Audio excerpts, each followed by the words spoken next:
Do you have concerns in respect to Border Force? I think that they're doing a fantastic job with one arm tied behind their back. The shocking truth about our broken borders. That's putting our members' lives and their jobs at risk. Coming up on 60 Minutes, why we can't protect Australia. The only reason the crew knew there was a fire was they saw it on CCTV. Our ships are busted. If it happened the day before, the whole boat would have gone up. And our tactics predictable. He knows the Border Patrol schedule.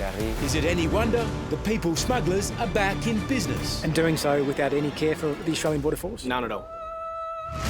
That's next on 60 Minutes. No one disputes that patrolling Australia's extensive sea borders is a difficult job. But it shouldn't be impossible.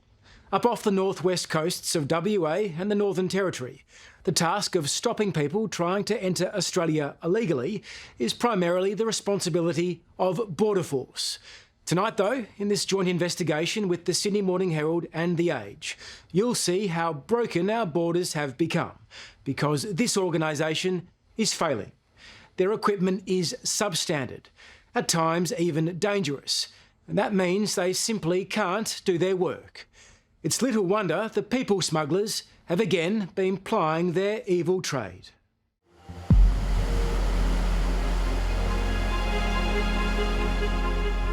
They form the imposing front line of Australia's border defence.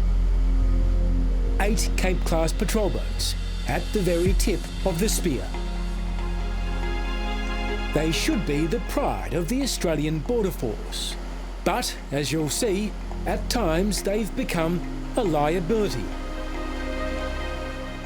These Cape-class vessels might look impressive, but Border Force insiders have told us about a litany of problems. They say the boats are often not fit for purpose, compromising their mission to intercept people smugglers and illegal fishing. What you're seeing is a breathtaking example of just how bad things have got. This is a fire flaring up in the engine room of the ABF's Cape York while she was on patrol duties far out in the waters off West Australia's Kimberley coast in February. The nightmare scenario was caused by a defective hose that spewed hydraulic oil all over the engine room. Crews risked their lives to put it out. What's worse is the problem with the hose had been known for months, along with faults with detectors meant to raise the alarm. A near disaster that would have remained shrouded in secrecy if not for the account of a former Border Force insider. The only reason the crew knew there was a fire was they saw it on CCTV. They legged it down and put it out.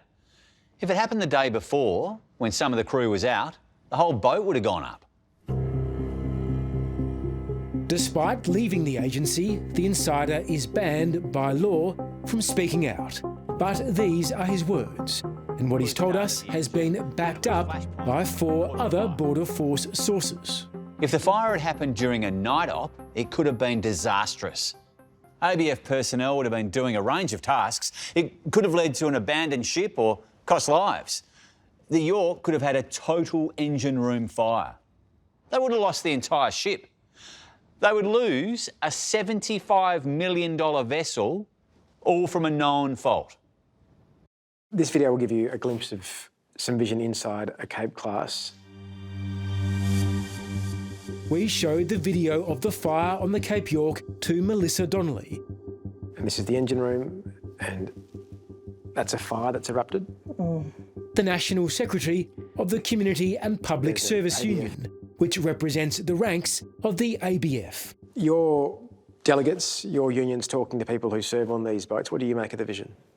The vision's shocking, but unfortunately it's not surprising. Our members are telling us of workplace health and safety incidents every day. You'd think a near catastrophic fire would be bad enough, but our Border Force sources have revealed a disturbing catalogue of known but not fixed Cape-class faults and defects that have made working on them a health hazard. They're using Bunnings fans because they didn't build ventilation for the switchboard in the mid-plant room. On one boat, they had 30 litres of diesel in the engine bay. If that gets sparked by the turbo, that becomes a flamethrower. There is a world of issue with those boats. The patrol boats are spending less days on the water, with some in dry dock for maintenance and repairs. And that means they're not doing what they're supposed to do, enforcing our borders. At sea, we've been told of problems with tenders overturning, flawed boats unable to chase illegal operators, mould and toxic gases in sleeping and other quarters, broken ventilation systems, and downed communications. To do this job correctly and efficiently, the boat should be maintained correctly and efficiently. The lack of management on the maintenance and defects of the boat does affect the operation. It does. You can't operate. We've heard of sailors having to buy fans from Bunnings to keep equipment cool enough. Have you heard similar stories? I've heard a range of stories, Nick, about what's happening on these vessels and the corners that have been cut as a result of the outsourcing of maintenance arrangements. It is incredibly difficult and important work these members do, but they're being let down by the way in which these vessels have been maintained. Cape-class maintenance has for years been contracted out to the boat's builder, Austal, and other private firms. And for years, the company and Border Force have been under pressure for spending huge amounts of taxpayer money on boats that stay defective and dangerous. Every time an ABF mariner walks on a boat, they're worried about their workplace health and safety. Every time a mariner works on that boat, their family is worried about their workplace health and safety and if they're going to get home safe. It is taking an incredible toll on these workers and they deserve better outcomes for themselves. How come so much of this is kept from the public eye? There are a range of national security arrangements and provisions that impact what can be said about on-water matters. But the reality is our members should not be put at risk by defects on these vessels. As we'll show you, the issues with the Cape-class patrol boats actually point to a much bigger hidden story of how secret Border Force failings are encouraging illegal fishing operations and, in turn, people smuggling. There's not been one boat that does not have problems, and as a result, they're often not mission capable. There's another border security headache for the Albanese Arrival government. of around 40 asylum seekers in WA. In crocodile-filled waters north of Broome. The arrival of 39 asylum seekers to the Kimberley in February was a major breach of our borders. The circumstances surrounding their journey have been largely unknown until now. Our Border Force sources say the Cape York should have intercepted them, but crippled by the fire in its engine room, the patrol boat was limping back to port in Darwin instead. The Cape York had the fire within the Kimberley Marine Park. The cruise patrol sector was left open. The next day, the asylum seekers came. Had there not been a fire, the asylum seekers would have been located. The York was in the patrol sector, but the fire forced the crew to go to port a week earlier than planned. We can reveal other details of the people smuggling operation that reached the mainland because we've tracked down one of the smugglers to a remote village in the Indonesian island of Sulawesi. He spoke to us on the condition that we hide his identity. We'll call him Ali. How did you become a crewman on the boat with asylum seekers bound for Australia? It started when I was working in Kalimantan. A friend made an offer. He said, let's go to Bali and take immigrants to Australia. This was his first journey as a people smuggler, a risky 1,200-kilometre trip, which earned him the equivalent of $3,000. He says his captain had made it secretly to the Australian mainland before to fish illegally. Did the captain tell you about how he would avoid the Australian Border Force authorities? The captain chose a route he had already taken before. He'd taken the patrol into consideration and knew how to avoid the Australian Border Force. He knows the Border Patrol schedule. In the early hours of the 11th of February, they set sail from Medewi Beach on the tourist island of Bali, all the way to the shores of Penda Bay in the Kimberley. The trip from Bali to Australia took us 4 days and 4 nights. There was a very heavy swell with waves 3 to 4 meters high. It was terrifying. The asylum seekers were really scared, and I was panicking too because one of the engines was damaged. I had to swim down to check the propeller. Eventually, the boat made it to the mainland, undetected. The 39 men from Pakistan, India and Bangladesh relieved to finally reach their destination. When we arrived, before we even stopped the boat, they jumped overboard and got to shore. Then we immediately headed back to Indonesia. By chance, the asylum seekers were found wandering, dazed and disorientated along the coastal tracks, not far from the Aboriginal community of Beagle Bay. But, as you'll see, as they made the dash for home, the people smugglers weren't so lucky. In the afternoon, an air patrol buzzed us 3 times and then left. That night, we were arrested.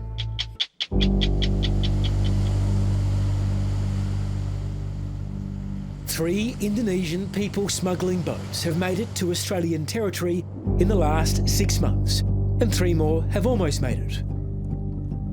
The arrivals include 39 asylum seekers who landed on the mainland in February this year. Ali is one of the smugglers who brought them here. An impoverished fisherman and father of 3, he'd been lured into the job with the offer of money he could never usually make at sea. I was concerned, but I had to pay some debts urgently, so I decided to take the risk. Guaranteed by the captain that they could beat Australian border controls, they did, dropping off their human cargo before immediately setting sail for home. But the boat developed a problem just 55 kilometres from Indonesian waters. After traveling for a day and a night, the steering failed and we spent about 5 hours fixing it. Then we got moving again. In the afternoon, an air patrol buzzed us 3 times and then left. That night, we were arrested. If your boat had not broken down, do you think you would have gotten away with your crime? Yes, we would have got away with it. Border Force burned their boat and the crew was held in Darwin for 15 days before being deported back to Indonesia. Did they know you had dropped off people on the mainland? I don't know. We told them that we'd been fishing and our rudder had broken and we drifted into Australian waters. Border Forces told us they didn't believe the crew's story and they knew they were involved in people smuggling. Still, they were sent home without being prosecuted. Border Force says it's up to the Indonesians to press charges. Ali, though, isn't facing any. He told us after being questioned by police in Jakarta, he was released. What did you tell the Indonesians? It seems they were working with the Australians because after they showed us photos, we admitted that we'd smuggled immigrants into Australia. Have you been charged with criminal offences? No, we are just witnesses. Witnesses against who? Against the bosses who traffic people overseas. It's clear those people smuggling bosses are relying on the skills of those illegal fishermen who've worked out the routes to mainland Australia. In the last couple of years, there's been an explosion of illegal boats making their way deep into our waters. It's a problem that remains largely hidden from view, but not for commercial fisherman Murray Barker. Do you still enjoy a good day out in the ocean? Absolutely, yeah, there's no better day. Why is that? Oh, you know, earning a living with good mates and out in the beautiful Kimberley and catching fish, and when it's all good, it's happy days. At 26, Murray is the youngest captain in a fleet of 5 boats, run by the family business from here in Darwin. In a 2-week fishing expedition, how many illegal Indonesian fishing vessels would you see? 2 weeks, depending on where you're fishing, we might see 1, we might see 15, and we're seeing a lot more motorised vessels coming into our fishery illegally, bigger boats, more boats, you know, coming deeper into our fishery. They're not so scared of the line anymore. They come right down and just go for it, really. And doing so without any care for the Australian Border Force? None at all. Murray and his crew trap deep-sea fish in the far-flung reaches of the ocean off the Kimberley. Frustrated by the brazen tactics of the Indonesians, they sometimes take it upon themselves to nudge their boats back across the sea border. It's not battleships, but if we steam at them, they'll pick up and go back over the line, and sort of message received. Is the illegal fishing being well managed by Border Force? Not at the moment. I probably couldn't say it is, no. Why not? Well, there's so many of them and there's so many more of them, and they're coming back more regularly. So, you know, there's been a huge increase, and it's not going down, it's going up. This vision shows Indonesian fishermen raiding the protected Mermaid Reef, 200 kilometres northwest of Broome, for trepang, or sea cucumber, a catch that makes big money in China. Since COVID, more and more Indonesian boats are coming all the way down to mainland Australia. And although they're in direct competition, Murray says he feels some sympathy for them. Look, we don't hate them, we don't have a hate for them, and the way I see it as a young commercial fisherman in Australia is if I, in a different life, was from a small Indonesian fishing village, then I'd be on that boat fishing for a living and following my career on the ocean that way. It's just what it is for them. Given the vastness of the waters off the Kimberley, the true extent of the illegal trade is hard to quantify, but there's little doubt it is feeding a much more lucrative business. Indonesian fisheries chief Pung Nugroho Siksono says he's found clear links between illegal fishing operations and the people smuggling networks. Why are Indonesian fishermen crossing over the border? It turns out they had a hidden agenda: people smuggling. How determined are these people smugglers to outsmart you and your officers and to outsmart the Australian Border Force? They're really very clever. They travel at night when it's very dark. They also paint the boats black. Given the preparations they make, they're convinced that they're going to get through. Right now, it's all admittedly a far cry from the people smuggling heyday of 2013, a year when a surge of 300 boats brought more than 20,000 people. But, as you'll see, with question marks over the capability of Border Force and new tactics being employed by the people smugglers, the worry is that more boats will follow. Do you have concerns in respect to Border Force? I do. I think that they're doing a fantastic job with one arm tied behind their back.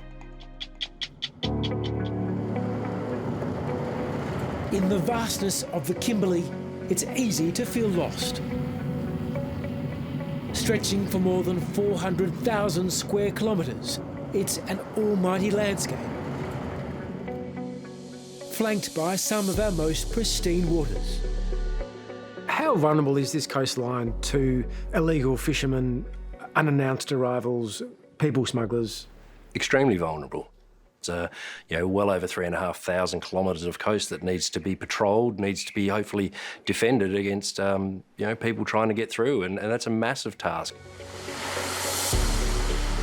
I've been joined here by Matt Nicola, What is the sales pitch to get on a boat, travel for days and arrive? the Shire President of Exmouth. He heads up the Northwest Defence Alliance, a group of 7 local governments pushing for better protection of this wild frontier. The 39 asylum seeker arrivals in February came just around the corner? Yeah, just around the corner. You can only imagine the terror when they worked out that it was possibly the most unhospitable place that they could have been dumped. You land on a beautiful beach like this, you think you've hit paradise. You only need to walk over the sand dunes and see just how desolate and remote it is. Matt is deeply worried by the new trend in people smuggling, not only for the welfare of those who are exploited for profit, but for the message it sends about the vulnerability of our borders.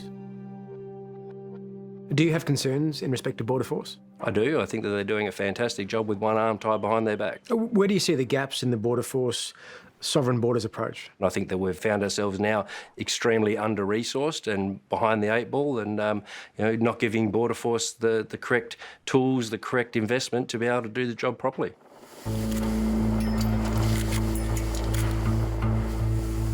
It might help if the boats are stopped before they start out.